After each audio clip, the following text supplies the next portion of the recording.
आपण पाहणार आहोत शेणखत कशा प्रकारे कुजवलं पाहिजे. तर त्यासाठी आपण घेणार आहे 1 किलो गूळ, 100 ग्रॅम बेसन, 100 ग्रॅम डिकम्पोजर आणि 100 लिटर पाणी.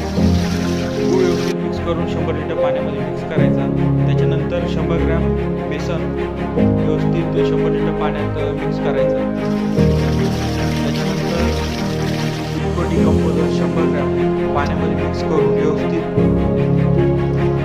मिक्स करून घ्यायचा आणि 1 दिवस डिकम्पोजरसाठी ठेवायचं. दुसऱ्या दिवशी बारीच्या साहाय्याने किंवा बांबूच्या साहाय्याने शेणखताला होल मारून 1-1 लिटर तयार झालेलं द्रावण असेल टाकून द्यायचं.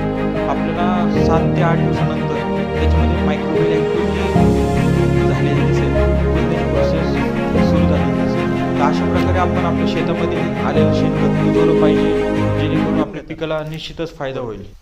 असं का?